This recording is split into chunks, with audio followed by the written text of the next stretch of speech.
ஆடி மாதம் பிறந்ததை ஒட்டி திருவள்ளூர் மாவட்டம் பெரியபாளையம் பவானி அம்மன் கோயிலில் திரண்ட ஏராளமான பக்தர்கள் பொங்கல் வைத்தும் நேர்த்திக்கடனை செலுத்தியும் வழிபட்டு வருகின்றனர். கூடுதல் விவரங்களை செய்தியாளர் சுதாகர் வழங்க கேட்கலாம். வணக்கம் சுதாகர், கூடுதல் விவரங்கள் என்ன பதிவு பண்ணுங்க?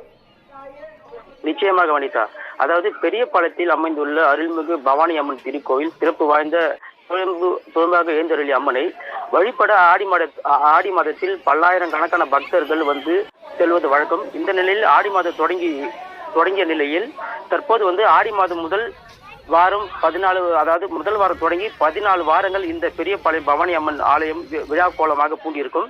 சனிக்கிழமை மாலை குடும்பத்துடன் பெரியபாளையத்தில் தங்கி காலையில் ஆடு கோழி ஆகியவற்றை அம்மனுக்கு பலி கொடுத்து பொங்கல் படையிட்டு நேர்த்திக்கடன் செலுத்தி சாமி தரிசனம் செய்வது வாடிக்கையாக இருந்து வருகிறது.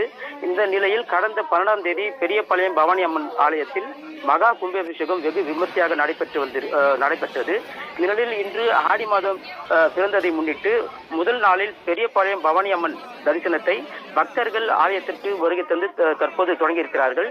திருவள்ளூர், சென்னை மற்றும் புறநகர் பகுதியில் இருந்து ஏராளமான பக்தர்கள் மஞ்சள் ஆடை அணிந்து பாத யாத்திரையாகவும் அதே போல ஆந்திரா, தெலுங்கானா உள்ளிட்ட அண்டை மாநிலங்கள் இருந்தும் வாகனங்கள் அம்மனை தரிசித்து செல்கின்றனர்.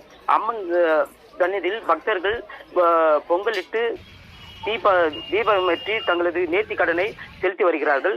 பக்தர்கள் முடி காணிக்க செலுத்துவதும் வேப்பச்சாலையை அணிந்தும் அம்மனை தற்போது வழிபட்டு வருகிறார்கள். வனிதா, கூடுதல் விவரங்களுக்கு நன்றி சுதாகர்.